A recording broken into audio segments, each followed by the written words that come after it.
The crystal shattered like a gunshot across the silent restaurant floor. Champagne splashed across Amara Jordan's uniform as sharp fragments scattered around her polished shoes. Laughter exploded from the royal table. Every nearby guest heard it. Every nearby guest looked away. Amara froze for a single heartbeat. Her hands trembled. Her cheeks burned. The elegant dining room blurred around her as she stared at the broken glass beneath her feet. Across the room's golden glow, Prince Rashid Al Nasir leaned comfortably into his chair. His expensive watch reflected the chandelier light. His companions laughed harder while he smirked with complete confidence. What none of them realized was that Amara understood every word they spoke. The Azure Lounge occupied the upper floors of one of Dubai's most luxurious hotels. Floor-to-ceiling windows revealed endless towers of glass and steel stretching toward the desert horizon. Imported chandeliers floated overhead like frozen waterfalls. Wealth moved quietly through the room. Billion-dollar agreements were discussed over rare wines. Political relationships were strengthened through carefully chosen conversations. Every detail projected power. Amara knelt slowly to collect the broken pieces.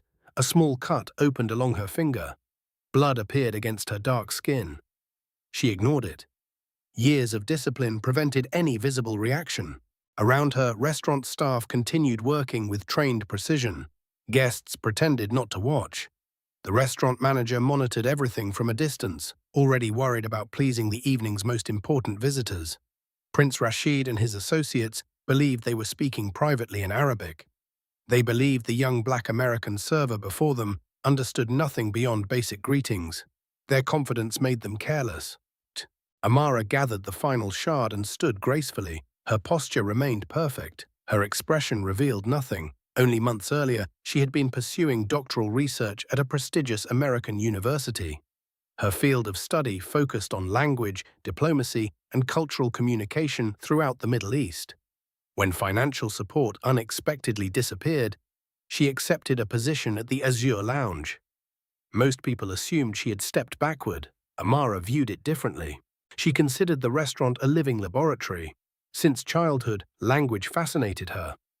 Growing up in Brooklyn, she spent countless afternoons with a Lebanese family living nearby. Their home overflowed with poetry, music, and Arabic conversation. What began as curiosity eventually became expertise. By adulthood, Amara spoke multiple languages fluently. Arabic remained her greatest passion. She never revealed that knowledge at work. Instead, she carefully maintained the image of a typical American expatriate. She mispronounced simple words. She smiled politely when guests spoke Arabic nearby. She listened more than she talked. People revealed remarkable truths when they believed nobody understood them. Tonight's guests proved that lesson once again. After changing into a fresh uniform, Amara returned to the dining room. The prince and his entourage occupied the restaurant's most prestigious booth. Their table attracted attention from every corner of the room. Wealth surrounded them naturally. Expensive watches rested beside crystal glasses. Tailored suits fit perfectly. Their confidence carried the unmistakable weight of privilege. The manager intercepted Amara before she approached. "Be careful," he whispered. "Everything depends on this table tonight." Amara nodded professionally. She carried premium champagne toward the booth with steady hands. The prince barely acknowledged her presence. His associates examined her name tag and exchanged amused glances. Questions followed. Where was she from? How long had she lived in Dubai? Did she enjoy service work? Before she could answer fully, Prince Rashid interrupted in Arabic. His comments were cruel. His companions laughed. Amara continued pouring champagne without spilling a drop. The evening progressed. Orders became increasingly demanding. Requests changed repeatedly. Criticism followed every interaction. The prince seemed entertained by creating discomfort. His friends eagerly participated. Yet beneath the humiliation, Amara observed everything. She noted vocabulary choices, regional dialects, social signals hidden inside ordinary conversation.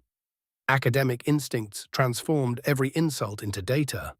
Hours passed. The atmosphere around the table grew heavier. Each return to the booth brought fresh mockery delivered in Arabic. They discussed her intelligence, her background, her appearance. They assumed complete privacy. Amara's patience remained intact, but something deeper slowly awakened. Not anger, not resentment, certainty, the certainty that knowledge possessed a unique kind of power. As she approached with another course, Prince Rashid watched her closely. His smile suggested he viewed her as little more than evening entertainment. Amara placed the plates carefully before each guest. Her movements remained calm, professional, controlled. Then the prince spoke again in Arabic. His words crossed a line. For the first time all evening, Amara looked directly into his eyes. The prince noticed. Something about her expression caused his smile to fade for a fraction of a second. A strange silence settled over the table. Amara lowered her gaze and stepped away. The prince continued speaking, unaware that the woman he had spent hours insulting understood every sentence perfectly. What he could not know was that his next conversation would change everything. And before the night ended, the entire restaurant would discover exactly who Amara Jordan truly was. The restaurant seemed quieter after that moment, though nothing around Amara had truly changed. Crystal glasses still clinked softly. Wealthy guests still discussed business beneath golden chandeliers. Servers still moved gracefully between tables, yet an invisible tension now hovered around Prince Rashid's booth. Amara felt it immediately. The prince had noticed something unusual in her expression. He could not identify it. He only knew the silent waitress he had mocked all evening no longer appeared completely defeated. That realization irritated him. Powerful men often became uncomfortable when their targets refused to break. Back inside the service station, Amara organized wine glasses with practiced precision. Her breathing remained calm. Years of academic discipline had trained her mind to remain focused under pressure. She reminded herself why she had come to Dubai in the first place. Knowledge required observation. Observation required patience. Patience required control. Across the dining room, Prince Rashid leaned toward his companions.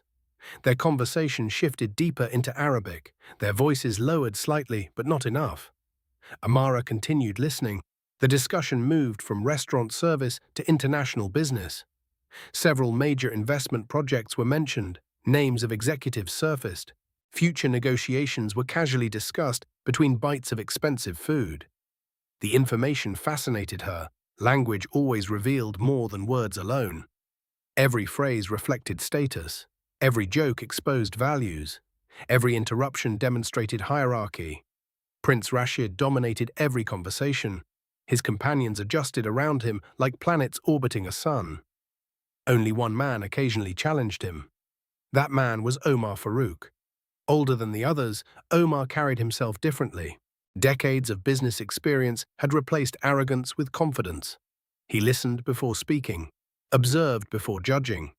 More importantly, he seemed increasingly uncomfortable with the prince's behavior. When Amara returned carrying a rare caviar presentation, the prince immediately resumed his performance. "Careful," he said in English, "this costs more than several months of your salary." His companions chuckled. Amara simply nodded.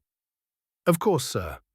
She arranged each serving perfectly. The prince switched back to Arabic.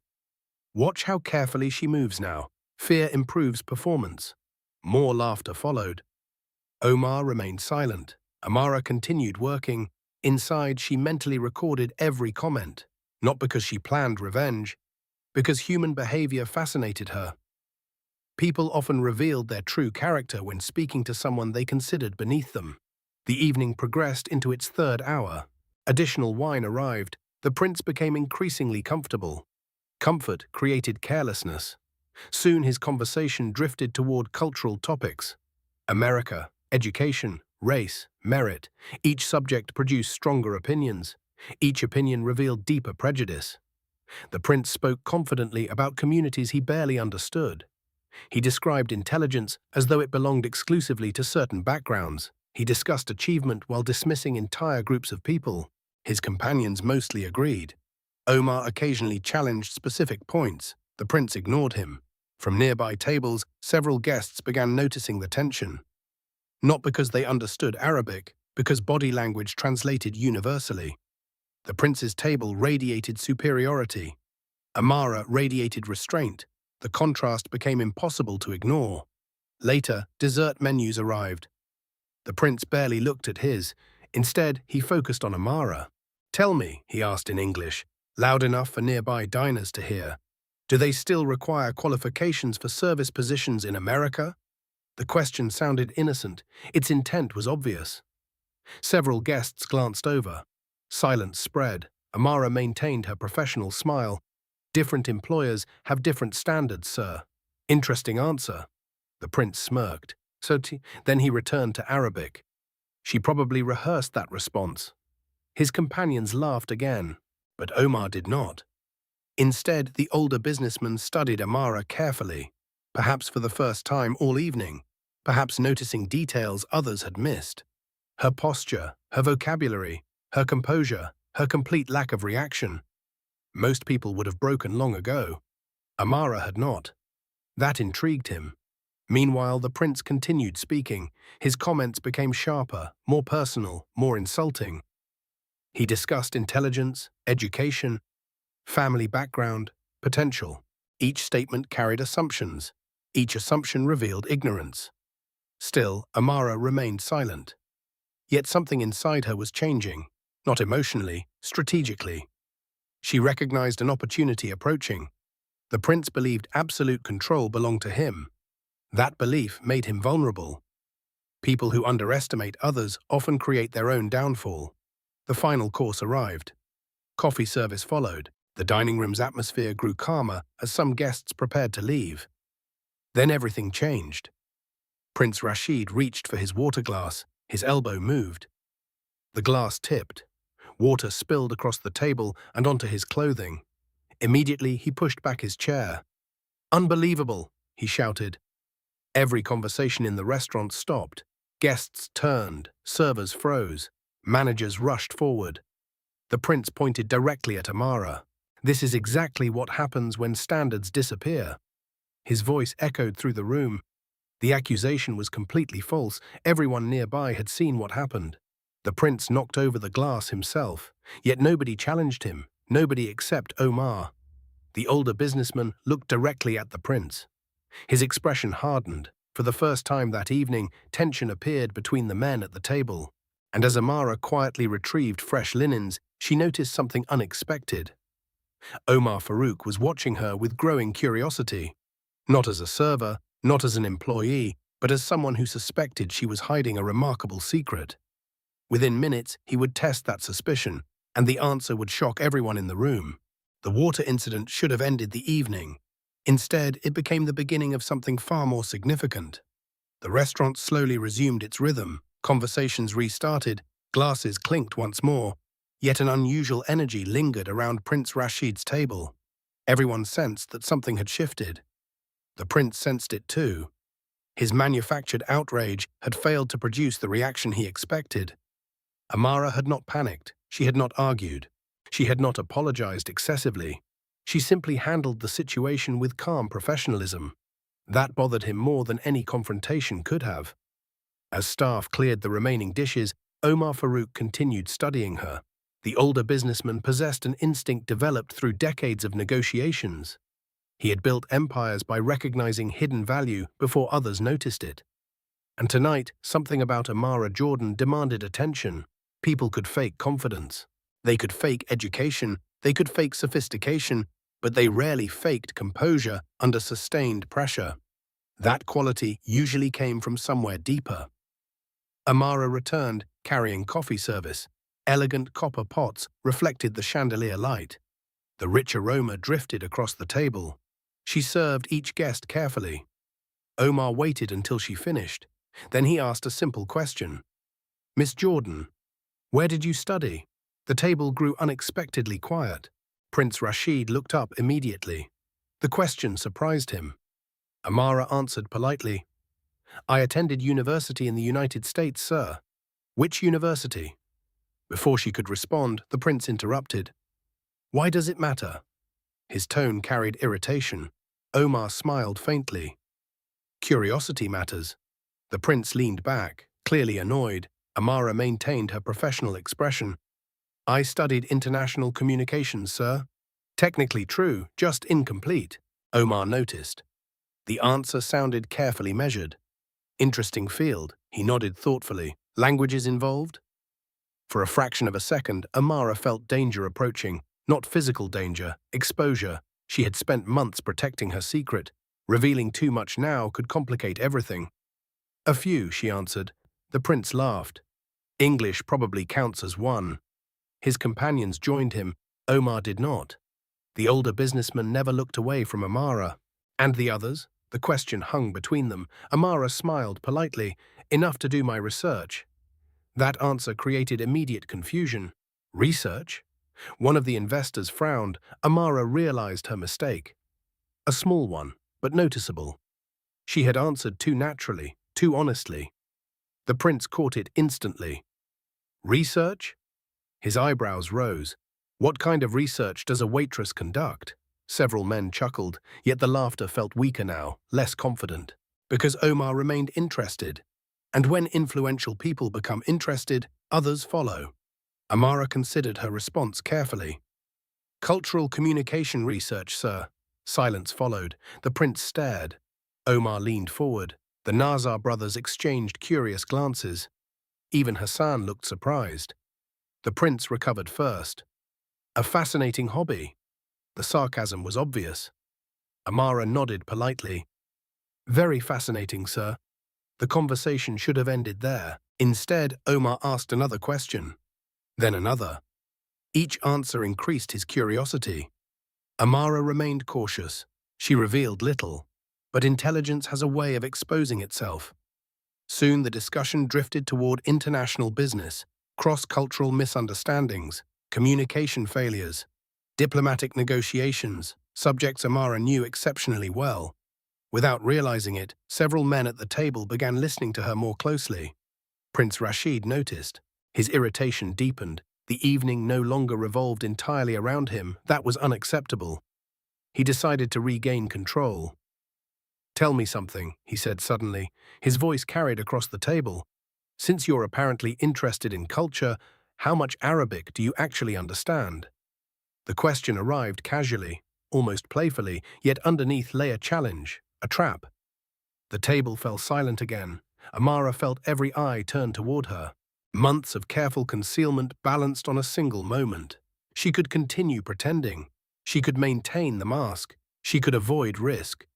Yet another voice whispered inside her mind. The voice of every professor who had encouraged her. Every mentor who believed in her abilities. Every sacrifice made pursuing knowledge. How long should intelligence hide itself to make others comfortable? Across the table, Prince Rashid smirked. He expected embarrassment. Perhaps a few memorized phrases. Nothing more. Omar watched quietly, waiting. Amara looked at the prince, then at the others, then toward the vast city skyline beyond the windows. The lights of Dubai glittered against the darkness. A city built by ambition. A city where countless people reinvented themselves. A city where assumptions often collapsed. When she finally spoke, her answer came in flawless formal Arabic. I understand enough to appreciate the importance of choosing words carefully, Your Highness. The effect was immediate. Coffee cups stopped halfway toward mouths. One investor nearly dropped his spoon. Hassan froze completely. The Nazar brothers stared. Omar slowly smiled, and Prince Rashid's expression changed for the very first time. Not amusement, not arrogance, shock, pure shock.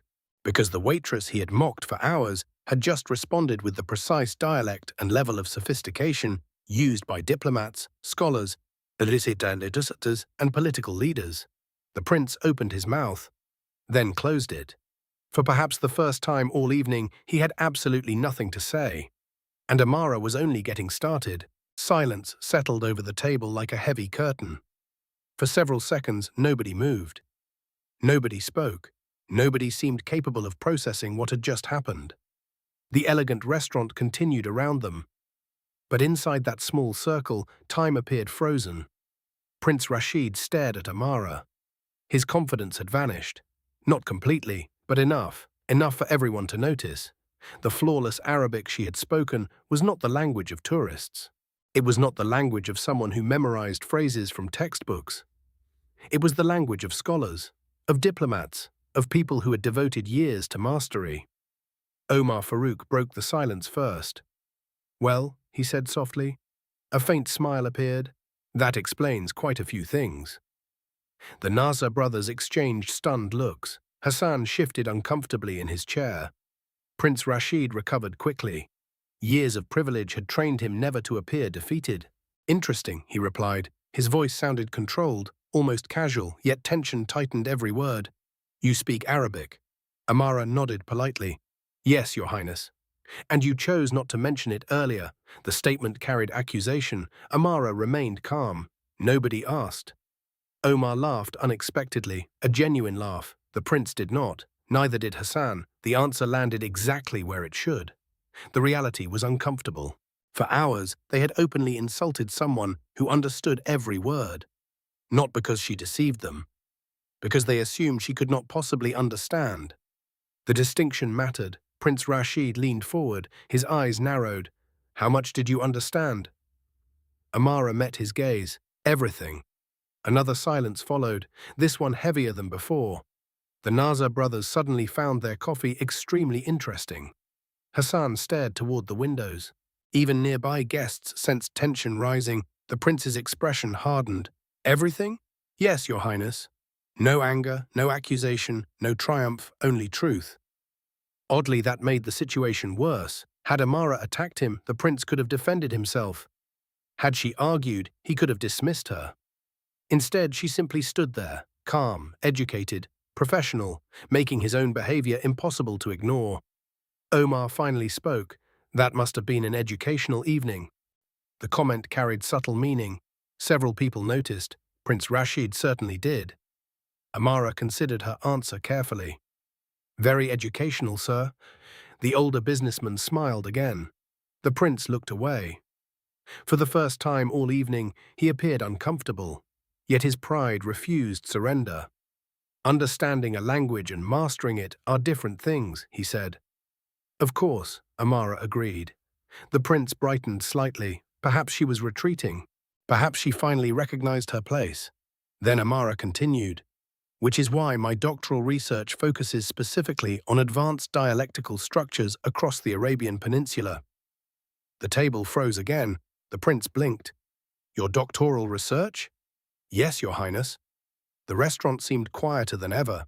Several nearby guests had completely abandoned their own conversations. Nobody wanted to miss what happened next. Prince Rashid stared, trying to determine whether she was serious. Omar answered that question for him. "Which university?" "Columbia University." The response landed like another shockwave. Not because of the institution alone, because of everything surrounding it. The server, the doctorate, the languages, the composure. Every assumption made throughout the evening collapsed simultaneously. Hassan finally spoke. "You're completing a doctorate while working here?" "Yes." "Why?" The question escaped before he could stop himself. Amara smiled faintly. "Research opportunities appear in unexpected places." Omar nodded immediately. He understood. The Nasser brothers appeared impressed. Prince Rashid looked irritated. The conversation was no longer under his control. That bothered him deeply.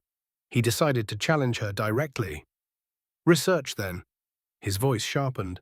"Tell us what exactly you've learned from observing people like us." The question sounded dangerous. Everyone sensed it. Amara did too, yet she remained perfectly composed. "I've learned that language reveals priorities." Nobody interrupted. People communicate differently when they believe they are being evaluated. The prince's jaw tightened. "And when they believe nobody understands them," Amara answered carefully, "then they often reveal who they truly are." Silence. Absolute silence. The words were not aimed at anyone directly. Yet everyone understood their meaning. Even the prince. Especially the prince. Across the dining room, staff members exchanged discreet glances. Mr. Bashara watched nervously. The hotel director had emerged again. Something extraordinary was happening. The evening had transformed completely. The waitress was no longer defending herself.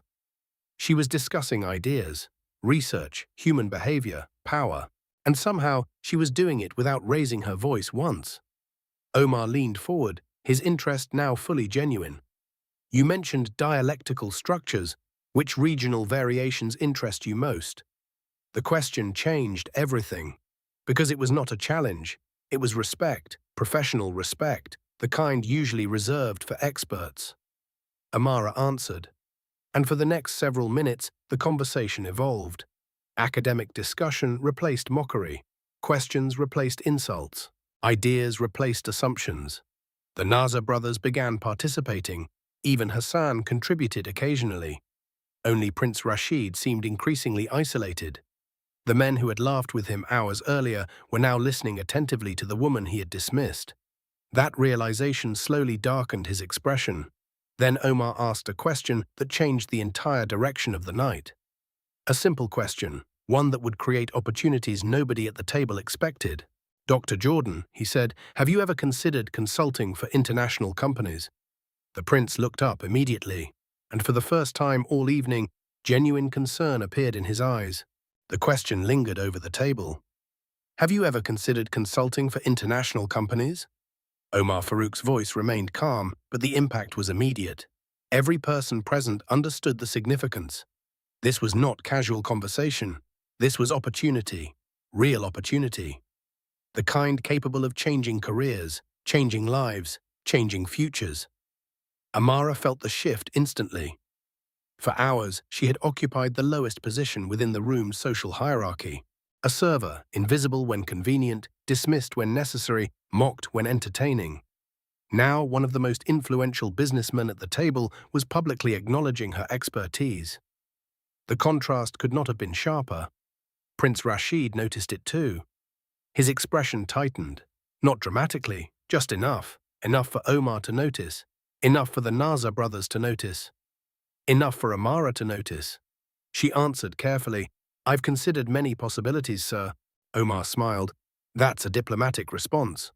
A few quiet laughs followed. This time the laughter felt different, warmer, respectful. The prince remained silent. Omar continued, "Your observations about language and negotiation are practical, not merely academic. Most scholars struggle with that distinction." Amara appreciated the compliment. Theory becomes more valuable when tested against reality. "Exactly." The older businessman nodded. "Too many experts understand books. Too few understand people." The Naza brothers exchanged thoughtful glances. Their technology company had recently expanded into several international markets. Communication challenges repeatedly created costly misunderstandings. Suddenly, Amara's expertise appeared extremely relevant. Karim spoke first. "How many dialects do you work with?" "7 major regional variations." The answer produced visible surprise. "7, currently." "Currently," Amara smiled. "Languages never stop evolving." Omar chuckled. "I like that answer." Prince Rashid stared into his coffee. The conversation continued moving away from him, away from his authority, away from the narrative he had spent hours creating. He attempted to recover control. Academic expertise doesn't necessarily translate into business success. The statement sounded reasonable, perhaps intentionally, yet Omar immediately responded, "Neither does inherited privilege." Silence followed. The prince looked up. The Naza brothers suddenly became fascinated by the tablecloth. Hassan shifted awkwardly. Omar remained perfectly calm. The comment was subtle, but impossible to misunderstand. For the first time all evening, someone had publicly challenged the prince. Not aggressively, not emotionally, just honestly. The atmosphere tightened. Prince Rashid forced a smile. Fair point. Yet his eyes revealed irritation. Years of deference had left him unaccustomed to resistance, especially resistance supported by others. Meanwhile, the discussion around Amara continued growing. Questions arrived rapidly about communication, about negotiation, about cultural adaptation, about international expansion. Amara answered thoughtfully, never showing off, never exaggerating, simply sharing knowledge. That authenticity impressed everyone, especially Omar. The older businessman had met countless consultants throughout his career. Most spoke confidently, many spoke impressively. Few combined expertise with humility. Amara did. That combination was rare. Across the restaurant, staff members watched discreetly. Mr. Bashara could barely process what he was seeing. The same employee, he had worried might offend an important guest, was now discussing multinational strategy with billionaires. His understanding of Amara changed minute by minute. Several servers paused near service stations. Kitchen staff found reasons to emerge. Nobody wanted to miss the unfolding transformation. Then Omar reached into his jacket. The movement drew immediate attention. He removed a sleek card holder. Inside were business cards reserved for serious opportunities, not casual networking, not polite gestures, real opportunities. He selected one carefully, placed it on the table, and slid it toward Amara. The room seemed to hold its breath.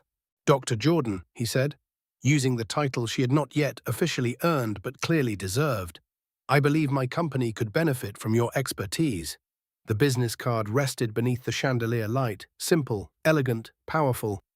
Amara looked at it, then at Omar. For the first time all evening, genuine emotion touched her expression. Not triumph, not satisfaction. Gratitude, because behind the offer lay something larger. Recognition. Recognition of years spent studying, years spent sacrificing, years spent believing her work mattered. The Naza brothers immediately expressed interest. Questions about future consultations followed, potential projects surfaced, business possibilities expanded. The prince watched all of it. Each new conversation pushed him further toward the margins. The irony was impossible to ignore. Hours earlier, he had viewed Amara as insignificant. Now influential executives viewed her as valuable. Hours earlier, he controlled every interaction. Now conversations developed without his participation. Hours earlier, he assumed he understood everyone at the table. Now he realized he had understood almost nothing. That realization stung deeply. Yet the evening had one more surprise waiting. A final twist nobody expected. Not Omar, not the investors, not the restaurant staff, not even Amara herself. Because just as she reached for the business card, Prince Rashid suddenly leaned forward, his voice calm, too calm, dangerously calm. "Before anyone makes professional decisions," he said quietly, "perhaps there is something else everyone should know." The table immediately fell silent. Amara looked up. Omar's smile disappeared, and whatever Prince Rashid planned to reveal next threatened to change everything once again.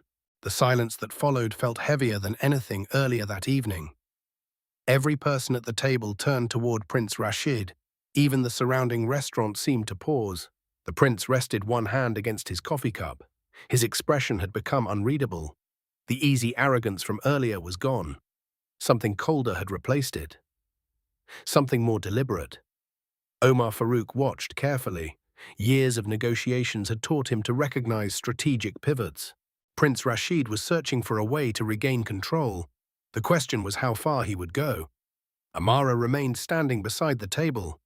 Calm, composed, patient. She sensed the shift as clearly as everyone else. The prince was preparing a counterattack. "Before professional relationships begin," Prince Rashid said quietly, "people deserve complete transparency." The statement sounded reasonable. That made it dangerous. Omar folded his hands. "Go on." The prince nodded. "Miss Jordan has presented herself as a scholar tonight." He glanced toward Amara. "An impressive scholar." His tone carried hidden edges. Yet she also spent months concealing important information from everyone around her. The Nasser brothers exchanged confused looks. Hassan remained silent. Amara simply listened. The prince continued, "If someone willingly hides their identity, how can anyone fully trust their intentions?" The challenge settled across the table. For a moment, nobody responded. Then Omar smiled. A slow smile, a dangerous smile. "Identity?" He leaned back. "She concealed language skills." "Exactly." "While working as a server?" "Yes." "In a restaurant?" "Yes." Omar nodded thoughtfully, then he looked directly at the prince. "And how many people at this table revealed every detail about themselves when they first arrived tonight?" Silence. Prince Rashid blinked. The question landed harder than expected. Omar continued, "Did you introduce yourself by listing every investment strategy you currently manage?" The prince said nothing. "Did Karim immediately disclose all pending acquisitions?" Karim smiled awkwardly. "Of course not." Did Hassan begin the evening by sharing confidential negotiations? Hassan shook his head. No, Omar spread his hands. Then perhaps we're discussing expertise rather than deception. The prince's expression hardened, his argument had collapsed almost instantly. Several nearby diners appeared increasingly fascinated. The atmosphere surrounding the table had become impossible to ignore. Amara finally spoke. Her voice remained calm. Your Highness is correct about one thing. Everyone looked toward her. I did make a conscious decision not to discuss my academic background at work. The prince brightened slightly. Perhaps she was about to admit fault. Instead, Amara continued, because my role here was service, not self-promotion. Another silence followed. Guests visit restaurants to enjoy their evening, she said. They don't arrive expecting academic presentations from staff members. Several people nodded immediately. Even Hassan appeared thoughtful.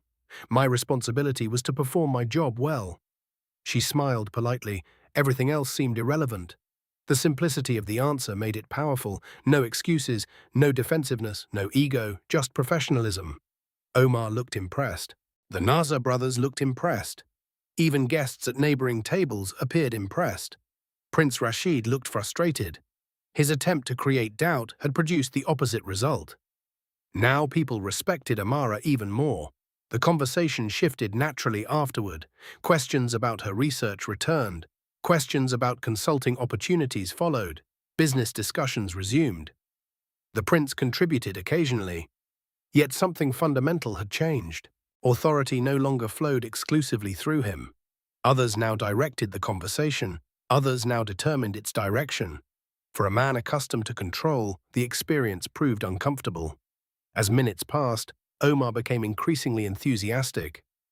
We're facing communication challenges across multiple markets, he explained. Most consultants focus on translation. Very few understand cultural psychology.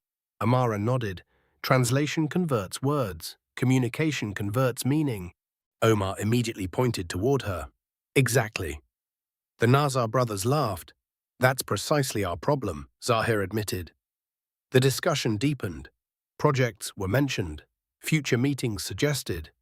Professional possibilities expanded. Meanwhile, Prince Rashid grew quieter, not because he lacked intelligence, not because he lacked knowledge, because the evening had forced him into unfamiliar territory.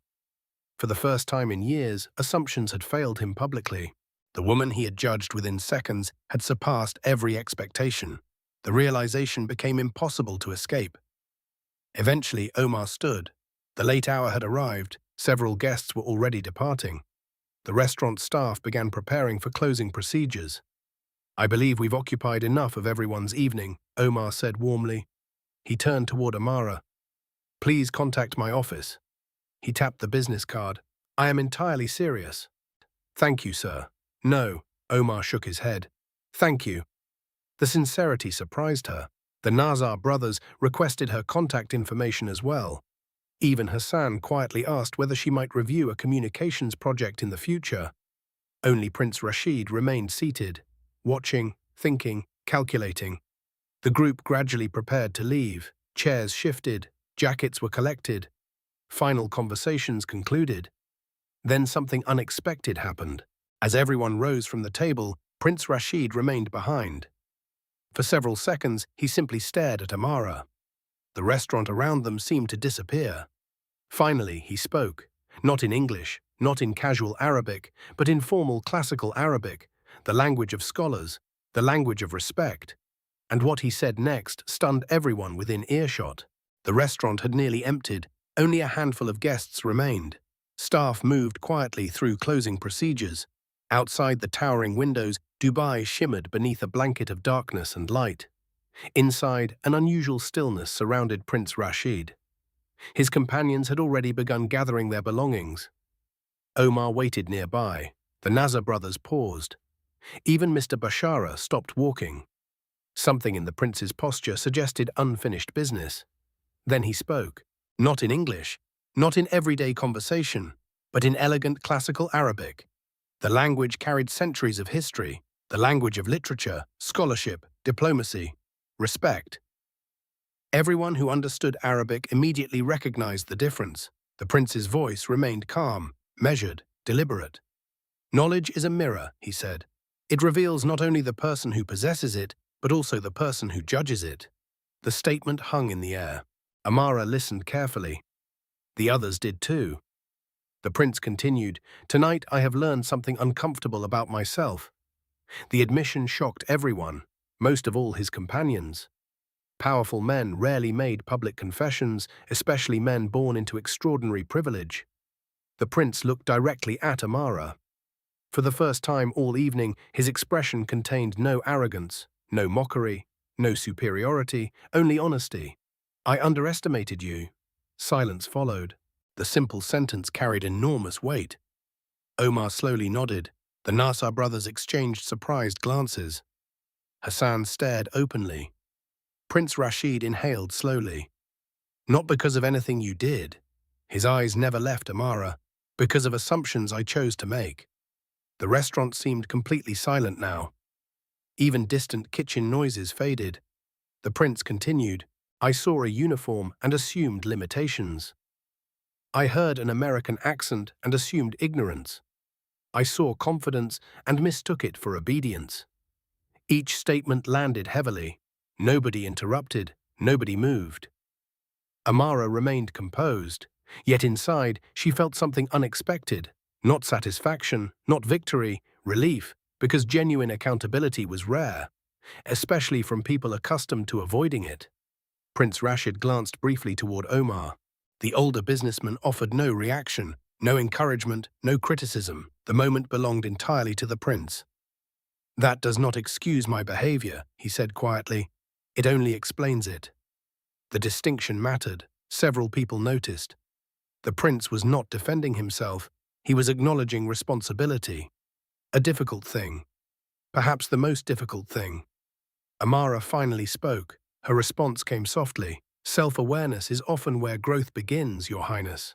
The answer surprised everyone, including the prince. She could have embarrassed him. She could have exposed every insult. She could have made the moment painful. Instead, she offered dignity, the same dignity he had repeatedly denied her. That realization struck him deeply. For several seconds, he simply looked at her. Then he nodded, slowly, respectfully. The gesture transformed the atmosphere, not because it erased what happened. Nothing could erase it, but because it acknowledged reality. Omar stepped forward. "That may be the wisest thing said tonight." A faint smile crossed his face. The tension finally began dissolving. Conversations resumed.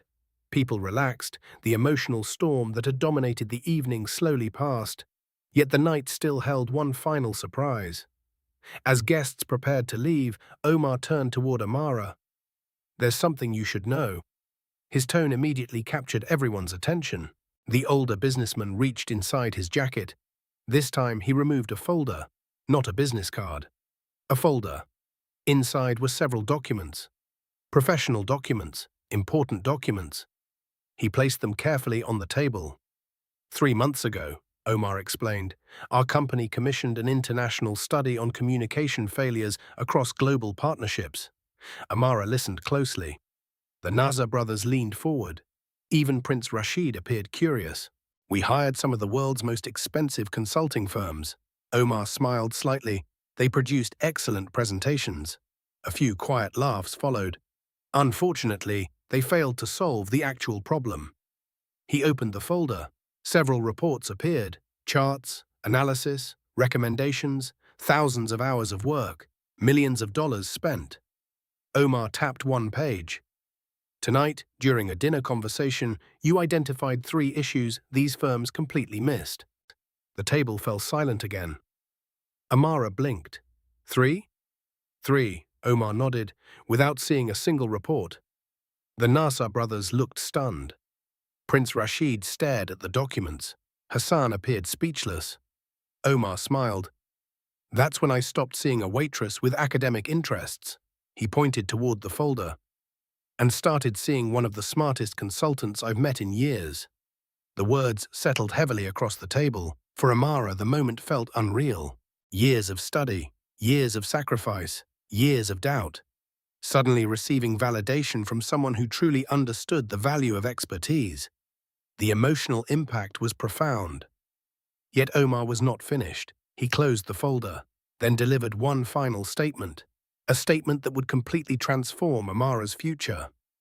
"Tomorrow morning," he said quietly, "my board of directors is holding a private strategy session." Everyone listened. "And I want you sitting at that table." The silence that followed was absolute, because everyone present understood exactly how extraordinary that invitation truly was. The invitation changed everything.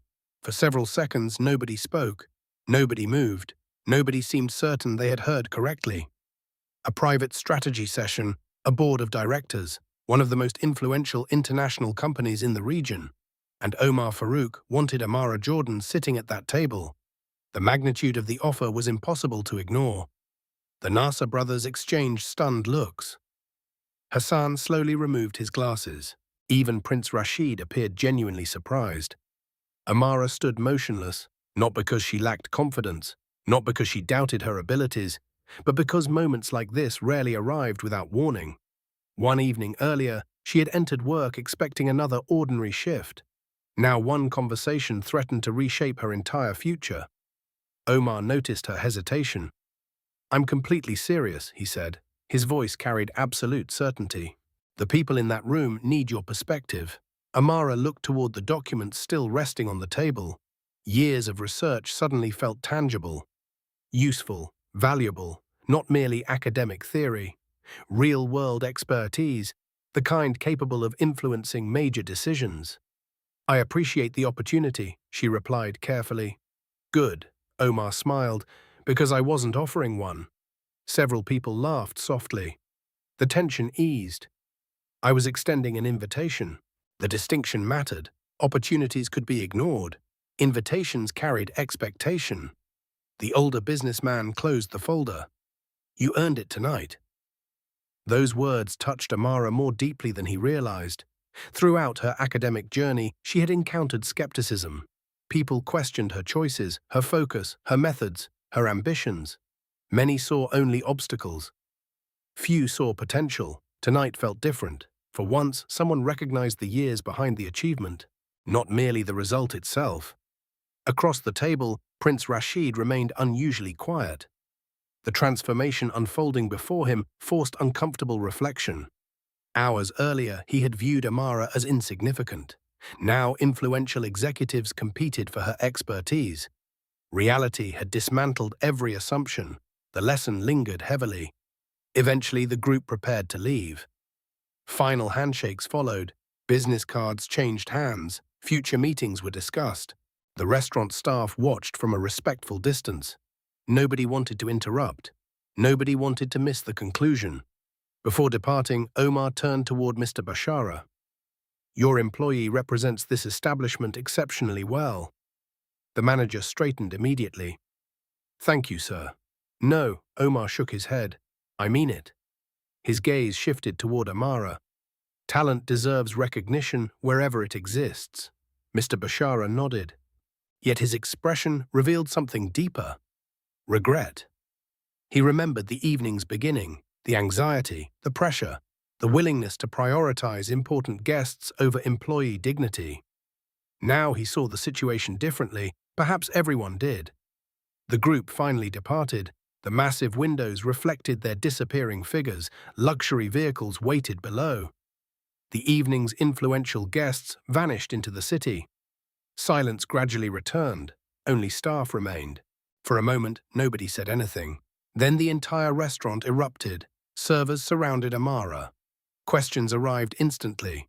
Congratulations, disbelief, excitement. Chef Antoine emerged from the kitchen carrying a tray. At its center sat a dessert. Not ordered, not listed on any menu. Created specifically for her. "For the future consultant," he announced. Laughter filled the room. Amara smiled. A real smile. The first completely relaxed smile all evening. Sophia hugged her. Marcus shook her hand. Kitchen staff applauded. Even Mr. Bashara approached. The manager looked uncomfortable, not because he disliked her success, because he felt responsible for not seeing her clearly sooner. "Miss Jordan," he began, then stopped. "No." He smiled awkwardly. "Dr. Jordan soon enough." Amara laughed, hopefully. The manager nodded. I owe you an apology. The room grew quieter. For what? For underestimating you. The words came sincerely, not dramatically, simply honestly. Amara considered him for a moment, then smiled. You're not the only one who did tonight. Several people laughed, even Mr. Bashara. The mood lightened again. Hours later, after everyone left, Amara finally stepped outside. Warm night air greeted her. The city stretched endlessly beneath glowing towers. Traffic moved like rivers of light. She stood alone for several minutes, thinking, reflecting, breathing. Her phone vibrated. A new email notification appeared. Then another, then another. She opened the first message. It came from Omar's office, the board meeting invitation. Official, confirmed. She opened the second. The Nazar brothers requesting a consultation. The third, another professional inquiry. Then a fourth arrived, then a fifth. The opportunities multiplied rapidly. The evening's events were already spreading, through business networks, through professional circles, through conversations among people accustomed to influencing entire industries. Amara stared at the growing list of messages. A single evening had opened doors she never expected. Yet one final notification appeared. Unlike the others, this message came directly from Prince Rashid. The subject line contained only 6 words. A private request for a conversation, and when Amara opened the message, what she read left her completely stunned. Amara stood beneath the glow of the hotel entrance lights. Traffic flowed through the city like streams of liquid gold. The evening air felt warmer than usual, or perhaps everything simply felt different now. Her phone remained in her hand. The message from Prince Rashid stayed open. She read it again, then a third time. The words remained exactly the same, short, direct, unexpected. The prince was requesting a private meeting, not regarding business, not regarding consulting, not regarding research, something personal. Amara frowned. That alone surprised her. Nothing about the evening suggested such a request would follow. Hours earlier, he had treated her with open contempt. Now he was asking for a conversation. The transformation seemed difficult to believe. Yet the message was genuine. The prince had written it himself. She eventually closed the email. Some conversations required time. Tonight had already delivered enough surprises. The following morning arrived with unusual energy. The city awakened beneath bright sunshine. Business towers reflected golden light, roads filled with commuters. Meetings began, decisions formed, and somewhere among the city's most influential executives, discussions about Amara Jordan continued. By the time she arrived at Omar Farouk's corporate headquarters, several people already recognized her name. The realization felt surreal. Security escorted her directly upstairs. Executive assistants greeted her warmly. Conference rooms buzzed with activity. The scale of the operation impressed even her. Years of academic research had prepared her intellectually. Yet seeing global business decisions unfold in real time remained fascinating. Omar welcomed her personally. Ready? Amara smiled. As ready as possible. Good answer. The board meeting exceeded every expectation. Senior executives filled the room. International expansion projects dominated discussions. Communication failures emerged repeatedly. Cultural misunderstandings, negotiation breakdowns, translation complications. Exactly the issues Amara had spent years studying. At first, she simply listened, observed, analyzed. Then Omar invited her perspective. The room shifted. Questions followed. Challenges surfaced. Scenarios were presented. Amara answered thoughtfully, not trying to impress anyone, simply applying knowledge. One observation solved a problem that had delayed a major partnership for months. Another reframed a negotiation strategy entirely. A third identified communication barriers nobody previously recognized. By lunch, executives were taking notes. By afternoon, they were requesting follow-up meetings. By evening, several departments wanted direct access to her expertise. Omar appeared pleased. Not surprised, pleased. He had recognized potential immediately. Others were only now catching up. The following weeks transformed rapidly. Consulting projects expanded, research opportunities multiplied, professional invitations arrived regularly, universities requested guest lectures, companies sought strategic guidance, organizations wanted cultural communication training. Amara remained grounded. The sudden attention never distracted her from the deeper lesson, because the most important thing had not changed. People still underestimated others every day. They still judged appearances, titles, uniforms, accents, backgrounds. They still overlooked extraordinary talent hiding in ordinary places. One afternoon, several weeks after the restaurant incident, Amara finally accepted Prince Rashid's request. They met privately. No audience, no executives, no public performance, only conversation. The prince arrived alone. That detail mattered. For the first few minutes, neither mentioned the restaurant. Then eventually he spoke.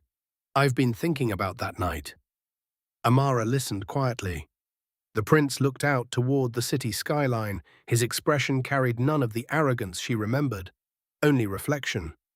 "My entire life," he admitted, "people presented carefully edited versions of themselves around me." Amara understood immediately. Power distorted honesty. Privilege distorted perception. The prince continued. "That night I realized something uncomfortable." "What?" He smiled faintly. "I stopped seeing people." The words carried surprising weight, years of assumptions condensed into one sentence. The prince shook his head. "I saw positions, roles, status, expectations." His expression darkened. "But not people." For a long moment, neither spoke. Then Amara offered a quiet response. "Most important lessons arrive disguised as uncomfortable moments." The prince laughed softly. "You sound like a professor." "Occupational hazard." Both smiled. The conversation lasted nearly 2 hours. When it ended, something unexpected remained. Not friendship, not partnership, mutual respect. Perhaps that was enough. Months passed. Amara completed her doctoral defense successfully. Her research received widespread recognition.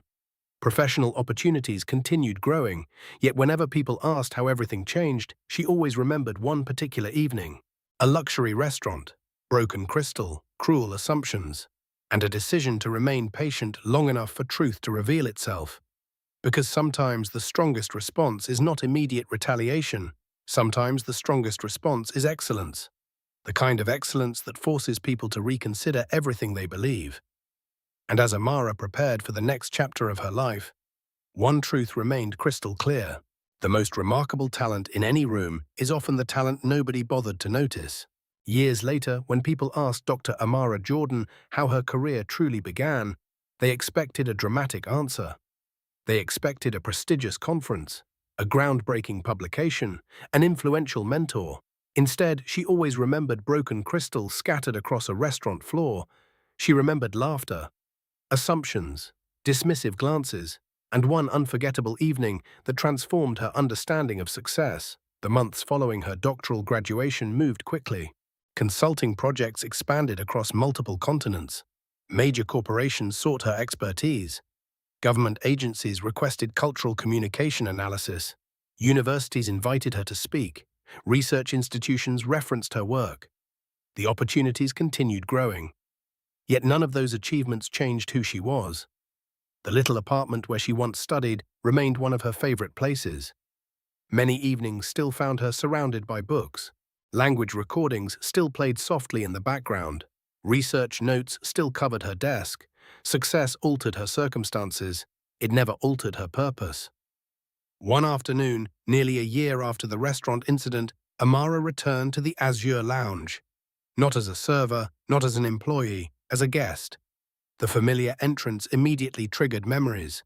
The chandeliers remained beautiful. The skyline remained breathtaking. The atmosphere remained elegant. Yet everything felt different. Mr. Bashara greeted her personally. Several former co-workers embraced her warmly. Chef Antoine insisted on preparing a special dessert. The restaurant that once represented struggle now represented growth. That evening, Amara sat beside the same window where she had once carried trays under pressure. The city lights sparkled beneath the dark sky. She watched people arrive. Business leaders, tourists, families, couples. Each person carried invisible stories, invisible talents, invisible struggles. The realization felt more important than ever, because her journey had never been solely about language, or consulting, or academic achievement. It was about perception, the way people see one another, the assumptions they create, the opportunities they overlook. Across industries, communities, and cultures, extraordinary potential remained hidden behind ordinary appearances. A uniform, a title, an accent, a job description. Too often those surface details became barriers. Too often they became excuses for limited expectations. Amara's story challenged that habit. Not through anger, not through confrontation, through proof. Years of preparation met one unexpected opportunity, and when that opportunity arrived, she was ready. That lesson became central to her work. Organizations invited her to discuss communication strategies. She often discussed something deeper: recognition, potential, human value. Many executives initially expected technical presentations. Instead, they encountered a powerful question: who are you overlooking? The question created uncomfortable silence, then meaningful reflection. Because every organization contained hidden expertise. Every community contained underestimated talent. Every workplace contained people capable of far more than others realized. The challenge was learning to see them. Several years later, Omar Farouk summarized the lesson perfectly during a leadership conference. Hundreds of executives filled the audience. Amara sat nearby, listening, learning. The older businessman stepped to the stage, then shared a story. Not names, not details, only the lesson. The most expensive mistake leaders make, he told the audience, is assuming they already know where talent exists. The room fell silent. The second most expensive mistake is failing to recognize it when it appears. Amara smiled, because those words captured everything: the restaurant, the assumptions, the transformation, the opportunity, the lesson, everything. Life continued moving forward. New projects emerged, new challenges appeared, new successes arrived. Yet one memory remained permanently etched into Amara's heart. A difficult evening, a painful experience, and a choice. The choice to respond with excellence instead of bitterness. That choice changed everything. Not only for her, for the people around her, for organizations that learned from her experience, for leaders who reconsidered old assumptions, for countless individuals inspired to keep pursuing their goals despite being underestimated. Because hidden talent exists everywhere. Behind uniforms, behind quiet personalities, behind unfamiliar backgrounds, behind people the world too often ignores. The question is whether we choose to notice, whether we choose curiosity over judgment, respect over assumption, understanding over prejudice. As the lights of the city glowed beyond the restaurant windows, Dr. Amara Jordan reflected on the remarkable journey that began with humiliation and ended with purpose. The lesson remained simple: never allow someone else's assumptions to define your worth. Your knowledge matters, your preparation matters, your potential matters, and sometimes the very people who underestimate you become witnesses to your greatest success. That truth will always shine brighter than any chandelier, stronger than any title, and farther than any assumption. Subscribe to the channel, leave a comment, your viewing location, and share this video.